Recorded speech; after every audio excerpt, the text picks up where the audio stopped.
Lord Krishna नमस्ते students, एक बार फिर से आपका स्वागत है फाइल हैंडलिंग के पार्ट 3 में। पार्ट 2 में हम काफ़ी पोर्शन अपना कवर कर चुके थे और read and right function in binary files ये हमने छोड़ा हुआ था पोर्शन पार्ट 3 के लिए।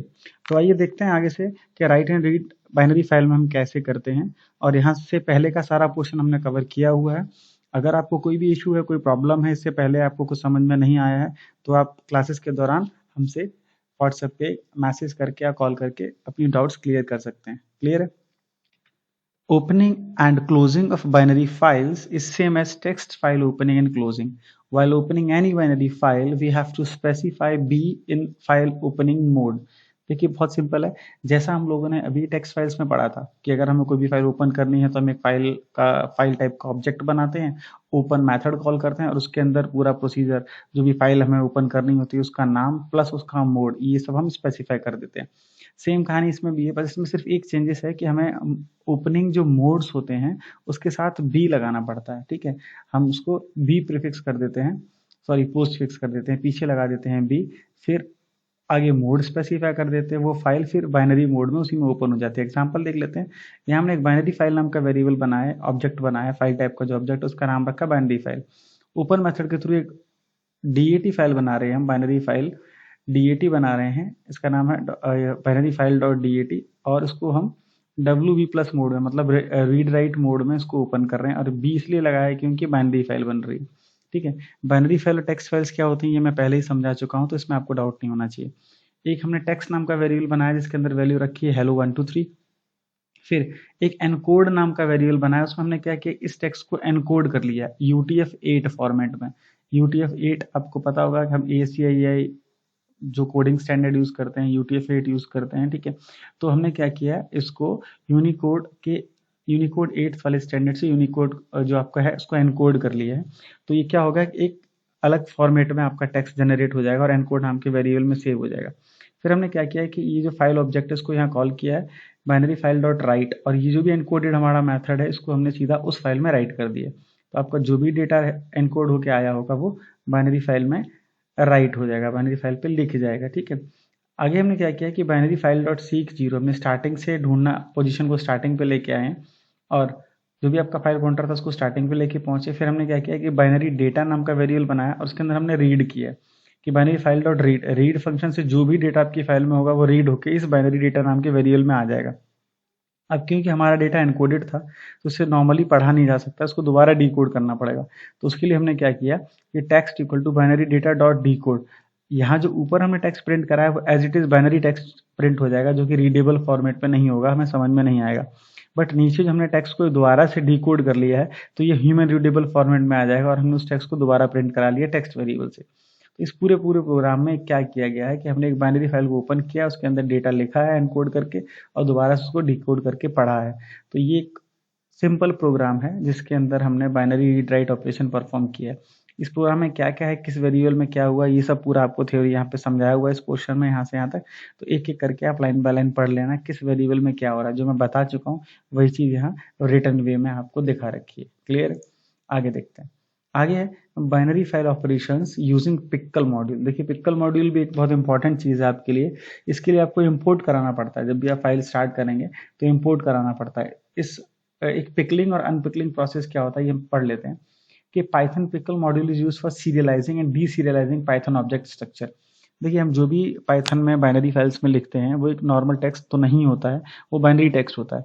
तो वो एक प्रॉपर फॉर्मेट में जाए, सीरियल ऑर्डर में जाए, और दोबारा से हम उसको पढ़ पाएँ प्रॉपर तरीके से, उसके लिए हमें पिकल मॉड्यूल का इस्तेमाल करता है। ये क्या करता है कि जो भी आपका डेटा सेंड कर रहे हैं, जो भी आपका प्रोसेस इस्तेमाल हो रहा है, वो पाइथन के जितने भी डेटा ऑब्जेक्ट्स होते हैं जैसे कि लिस्ट है, डिक्शनरी है, इनको बाइट स्ट्रीम में कन्वर्ट करता है, मतलब 01 फॉर्मेट में कन्वर्ट करता है प्रॉपर तरीके से, जिसको हम लोग पिकलिंग बोलते हैं। और वापस 01 फॉर्मेटेड के डेटा को दोबारा से रिटर्न फॉर्मेट में या रीडेबल फॉर्मेट में कन्वर्ट करता है, उसको हम लोग अनपिकलिंग बोलते हैं। क्लियर? तो यही समझा रखा है। The process to convert kind of Python object like dictionary, list etc into byte stream, that is zeros and ones, is called pickling और serializing और flattening और marshalling। इसके कई नाम हैं, pickling भी कहते हैं, serialization भी कहते हैं, flattening भी बोलते हैं और marshalling भी बोलते हैं। ठीक है, जो भी आपका टेक्स्ट है उसको कन्वर्ट करना, 0-1 फॉर्मेट में कन्वर्ट करना। जैसे आपका लिस्ट है, डिक्शनरी है, इन ऑब्जेक्ट्स को 0-1 फॉर्मेट में कन्वर्ट करने को पिकलिंग बोलते हैं। और इसका जो रिवर्स प्रोसेस होता है कि 0-1 फॉर्मेट की स्ट्रिंग को वापस लिस्ट या डिक्शनरी की फॉर्मेट में कन्वर्ट करने के प्रोसेस को हम लोग अनपिकलिंग बोलते हैं। Clear? Pickling and unpickling allows us to easily transfer data from one server system to another then store in a file और डेटाबेस। मतलब इससे हम डेटा को, जो ट्रांसफरेबल डेटा होता है जिसको हम ट्रांसफर कर सकते हैं, ये बहुत ईजी हो जाता है। अगर एक प्रॉपर सीरियल ऑर्डर में डेटा रहेगा तो उसको ट्रांसफर करना आसान रहता है, ठीक है, बजाय कोलैबोरेटिव डेटा के। अब आगे लिखा है only after importing pickle module we can do pickling and unpickling. मतलब अगर आप पिकलिंग और अनपिकलिंग करना चाहते हैं तो उसके लिए आपको एक पिकल मॉड्यूल इंपोर्ट करना पड़ेगा। आप जो भी प्रोग्राम बना रहे हैं सबसे पहले इंपोर्ट पिकल लिखेंगे तो उससे आपका मॉड्यूल इंपोर्ट हो जाएगा, उसके बाद आपकी कोडिंग करेंगे, ठीक है। आगे देखते हैं इसमें कि पिकल और जो अनपिकल मॉड्यूल्स को यूज कैसे करते हैं। देखिए इसमें आगे बता रखा है कि pickle module can be use to store any kind of object in a file as it allows us to store Python objects with their structure. So for storing data in binary format we use pickle module. किसी भी type का जो हमारा file structure है, Python का जो भी data object है, उसको हम पिकल मॉड्यूल की मदद से अपने फाइल में स्टोर करा सकते हैं।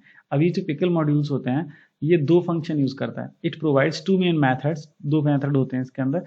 पहला है डंप एंड लोड, ठीक है। For creation of binary file we will use pickle dot dump, अगर हमें फाइल बनानी है तो ये, to write the object in file, ठीक है, which is open in a binary access mode. Syntax of dump method is, कोई भी डेटा हमें फाइल में अगर ऐड कराना है तो कैसे कराते हैं, डंप कैसे कराते हैं। उसका तरीका है कि सबसे पहले मान लेते हैं हम एक डिक्शनरी बनाई, यहाँ पर एमडी नाम की एक डिक्शनरी बनाई, फाइल को हमने ओपन किया, एक फाइल नाम के वेरिएबल में हमने एक फाइल ओपन कर ली माई फाइल डॉट DAT, और इसको हमने डब्ल्यू मोड यानी राइट मोड में ओपन किया, क्योंकि बाइनरी फाइल है इसलिए यहाँ पे बी लगा हुआ है, ठीक। माई फाइल को हमने राइट मोड में ओपन किया है जो कि एक बाइनरी फाइल है, और इसका जो भी स्टार्टिंग एड्रेस है वो आपके फाइल नाम के ऑब्जेक्ट में वेरिएबल में आ गया।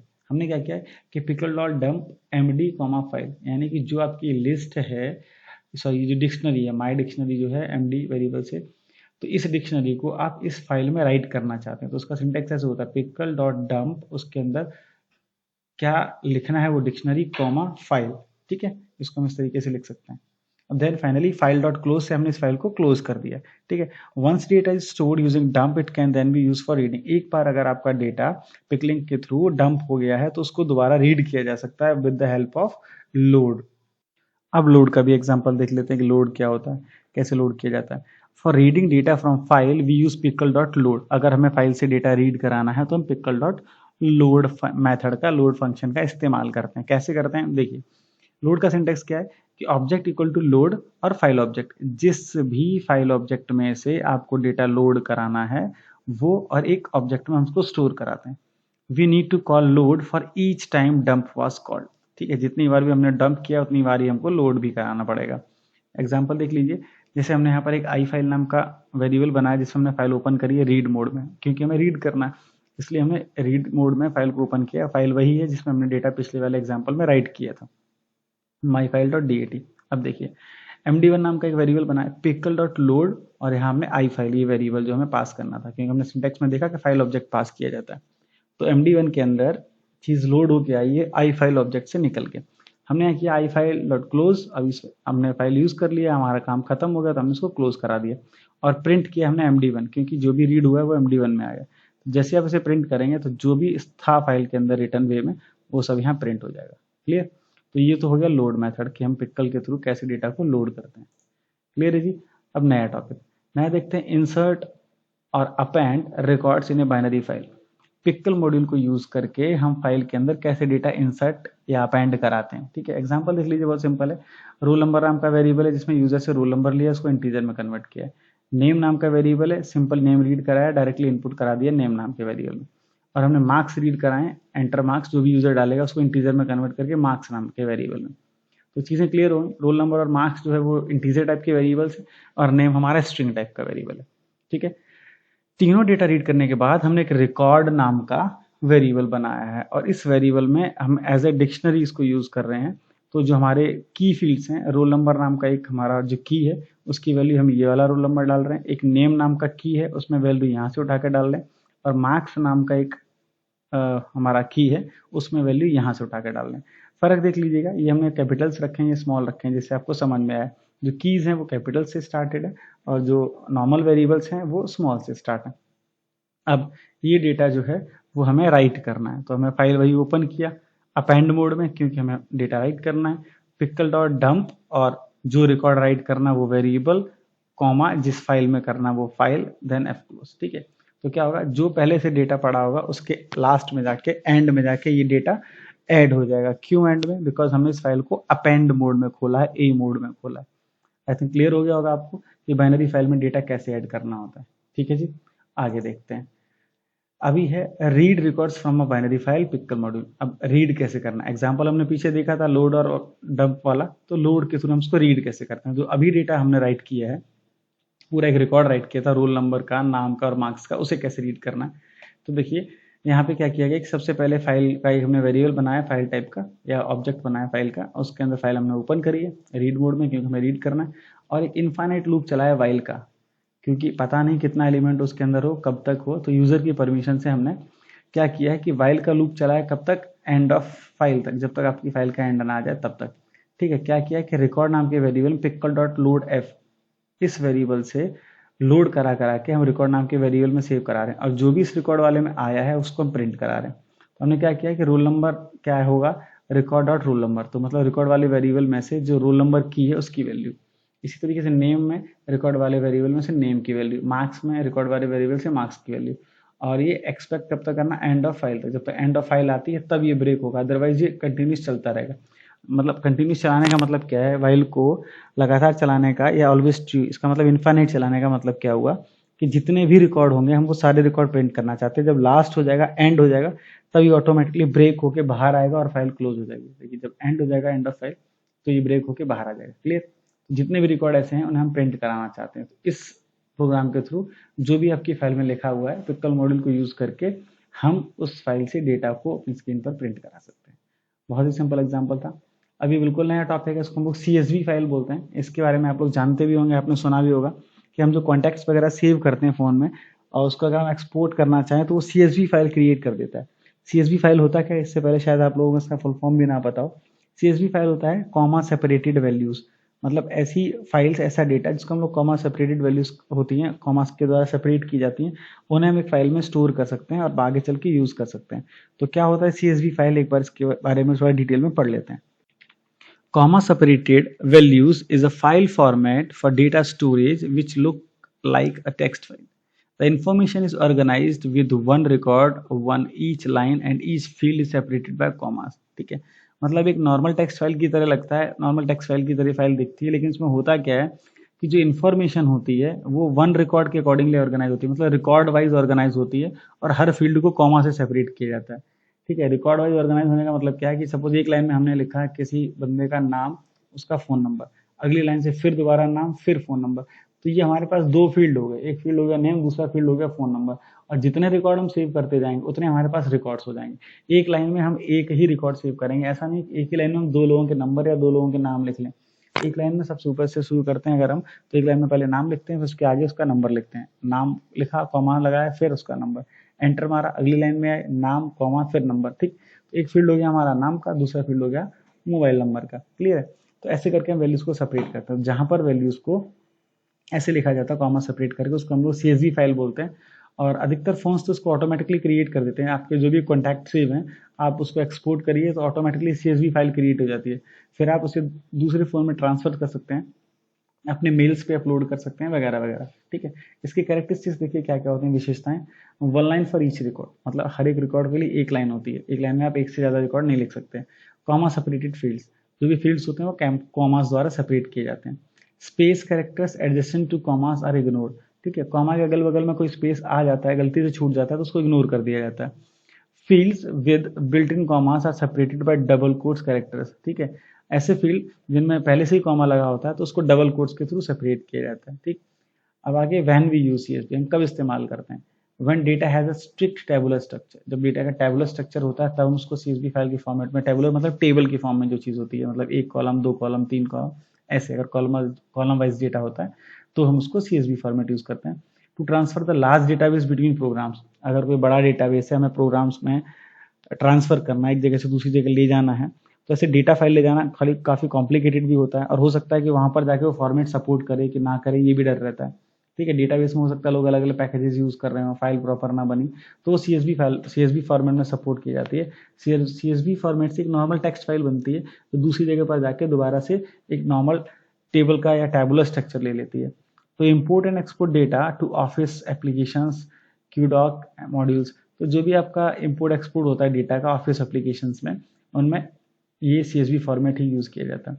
To store, manage and modify shopping cart catalog, ठीक है, to store, manage and modify, मतलब डेटा को स्टोर करना, मैनेज करना, मॉडिफाई करना, किसका डेटा, शॉपिंग कार्ट का। जैसे हम कोई भी शॉपिंग करते हैं कि कौन सा चीज़ परचेज किया, क्या प्रोडक्ट का नेम है, क्या प्रोडक्ट का प्राइस है, कितना डिस्काउंट है, तो ये अलग अलग फील्ड हो गए। तो इस तरह की चीज़ें अगर आप डेटाबेस में मेंटेन करके ट्रांसफर करने की कोशिश करेंगे तो बहुत डेटा वेस्ट होगा, सिस्टम की प्रोसेसिंग स्लो रहेगी। तो उसको CSV फॉर्मेट में ही सेव किया जाता है, CSV फॉर्मेट में ही इधर उधर इम्पोर्ट या एक्सपोर्ट किया जाता है।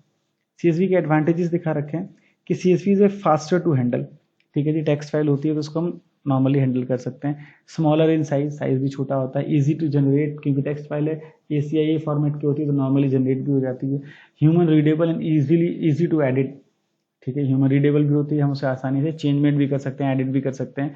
Simple to implement and parse, मतलब बहुत सिंपल होता है ये स्ट्रक्चर जो होता है, बजाय डेटाबेस के। डेटाबेस में बहुत कॉम्प्लिकेशंस होते हैं, आपको कमांड्स आने चाहिए तब आप वो कर सकते हैं, बट इसके अंदर बहुत सिंपल होता है।